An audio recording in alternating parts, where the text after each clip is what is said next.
আমাদের অন্নদা একাদশী 2 তারিখে ভাদ্র মাসের 19 আগস্ট মঙ্গলবার কৃষ্ণ একাদশী অন্নদা একাদশী 2025 আর 1432 সাল। আর এই একাদশীর পারণ হচ্ছে 3রা ভাদ্র মানে 3 তারিখ ভাদ্র মাসের 3 তারিখ আর 20 আগস্ট বুধবার কৃষ্ণ দ্বাদশী। একাদশীর পারণ ভোরবেলা 5টা 14 থেকে সকালবেলা 9টা 31-এর মধ্যে। ভাদ্রপতি কৃষ্ণপক্ষিয়া অন্নদা একাদশীর মাহাত্ম্য ব্রহ্মবৈবর্ত পুরাণে বর্ণনা করা হয়েছে। কৃষ্ণপক্ষের ভাদ্র মাসের একাদশীর নাম অন্নদা একাদশী। এই তিথি পাপ বিনাশিনী। যিনি শিহরি অর্চনে এই ব্রত পালন করেন তিনি সর্বপাপ মুক্ত হন। এমনকি এই ব্রতের নাম শ্রবণে রাশি রাশি পাপ বিদরিত হয়ে যায়। হরে কৃষ্ণ কৃষ্ণ কৃষ্ণ হরে হরে, হরে রাম রাম রাম হরে হরে। জয় শ্রীকৃষ্ণ চৈতন্য প্রভু নিত্যানন্দ, শ্রী অদ্বৈত গদাধর শিবাসাদি গৌরভক্তবৃন্দ। আজকে যে ভিডিওটা নিয়ে এসেছি সেটা হচ্ছে অন্নদা একাদশী। তো আমাদের এই একাদশীটা কবে পড়েছে, এই অন্নদা একাদশী সবার প্রথমে আমরা সেটাই জেনে নেব।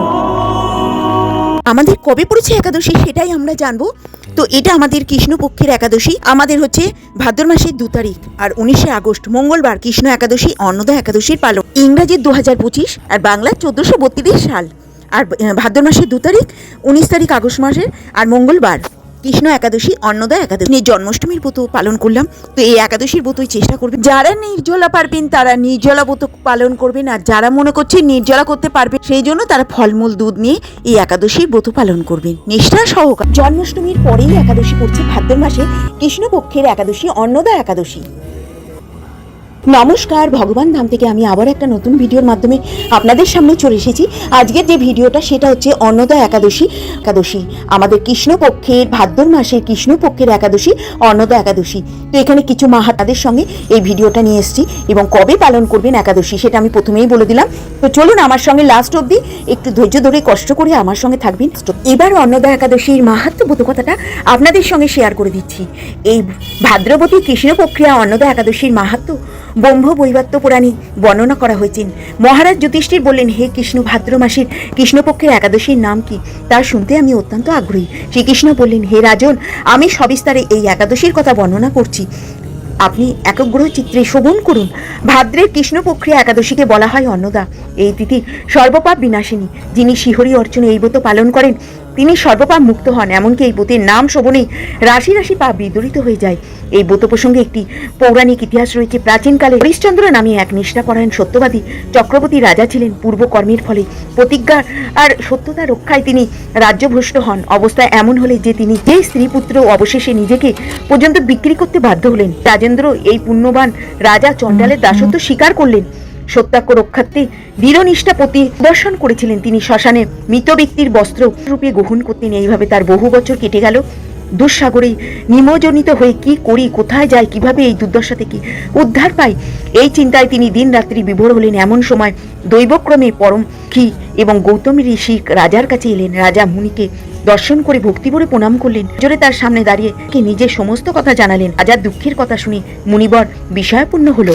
অত্যন্ত ব্যথিত হয়ে তিনি বললেন, হে রাজন, ভাদ্র মাসের কৃষ্ণপক্ষের একাদশী অন্নদা নামে জগতে প্রসিদ্ধ। আপনি এই ব্রত পালন করুন। এই প্রভাবে আপনার সমস্ত পাপের বিনাশ হবে। আপনার ভাগ্যবশত আগামী 7 দিন পরে এই তিথির আবির্ভাব হবে। ওই দিন উপবাস থেকে রাত্রি জাগরণ করবেন। এই ব্রতভাবে আপনার সমস্ত পাপ ক্ষয় হবে। হে রাজন, আপনার পুণ্য প্রভাবে আমি এখানে এসেছি জানাবেন। একথা বলে গৌতম উনি অন্তর্হিত হলেন। ঋষিবরের উপদেশ মতন তিনি শ্রদ্ধা সহকারে সেই ব্রত পালন করলেন। তার ফলে সমস্ত পাপ দূর হলো। হে মহারাজ, এই ব্রতের প্রভাব শ্রবণ করুন। যথাবিধি এই ব্রত পালনে বহু বছরের দুঃখ ভোগের অবসান হয়। ব্রতের প্রভাবে রাজা হরিশ্চন্দ্রের সকল দুঃখ সমাপ্ত হলো। পুনরায় তিনি স্ত্রীকে ফিরে পেলেন এবং মৃত পুত্র জীবিত হলো এবং আকাশ থেকে দেবগণ ও পুষ্পবর্ষণ করতে লাগলেন। রাজ্যসুখ ভোগ করে অবশেষে আত্মীয় স্বজন নগরবাসী সহ স্বর্গে গমন করলেন। এই মানুষ নিষ্ঠা সহকারে এই ব্রত পালন করেন, শ্রীহরির চরণে ভক্তি লাভ করেন, অবশেষে দিব্যাধামে গমন করেন। এই ব্রত মাহাত্ম্য পাঠ শ্রবণে অশ্বমেধ যজ্ঞের ফল লাভ হয়। বলে আমরা জানতে পারলাম অন্নদা একাদশীর মাহাত্ম্য কথাতে আমরা জানতে পারলাম যে বহু বছর দুঃখের অবসান ঘটলো। ব্রতের প্রভাবে রাজা হরিশ্চন্দ্রের সকল দুঃখ সমাপ্ত হলো। তার স্ত্রীকে পুনরায় ফিরে পেলেন।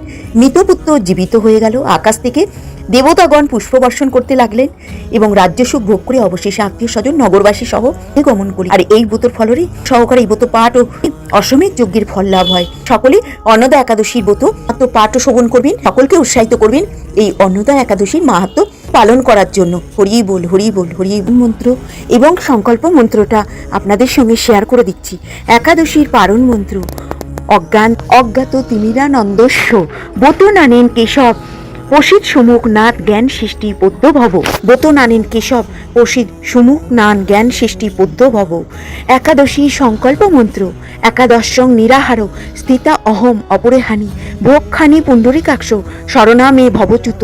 এই প্রশ্নের অনুবাদ হচ্ছে, শ্রী বিষ্ণুর পূর্বদিনে একাদশীর জন্মাষ্টমীতে যিনি গীতা পাঠ করেন তিনি চলুন বা দাঁড়িয়ে থাকুন, ঘুমিয়ে থাকুন বা জেগে থাকুন, যে অবস্থায় থাকুন না কেন শত্রুপক্ষ কখনো তার ক্ষতি করতে পারবে না। সমস্ত কিছুর সমাধান এই একই একাদশীর মধ্যে। এটা যেহেতু আমাদের এই মাসে বন্ধ, তো আমরা পরের মাসে দই আহার করব, তখন দুধ বন্ধ থাকবে। তো আমরা এইভাবে ভগবানের সেবাও দেবো, নিজেরা গ্রহণ করব। তো আমার এই ভিডিও লাস্ট অব্দি থাকলেন আপনারা সকলকে ধন্যবাদ। সকলে ভালো থাকবেন, সুস্থ থাকবেন। আমি আবার একটা নতুন ভিডিওর মাধ্যমে আপনাদের সামনে চলে আসবো। যদি কোনো ভুল ত্রুটি হয় ক্ষমা সুন্দর দৃষ্টিতে দেখবেন। নমস্কার। অধিক হরিনাম জপ করবেন, ভগবদ গীতা পাঠ করবেন, এগুলো আমি বারবার করে বলি।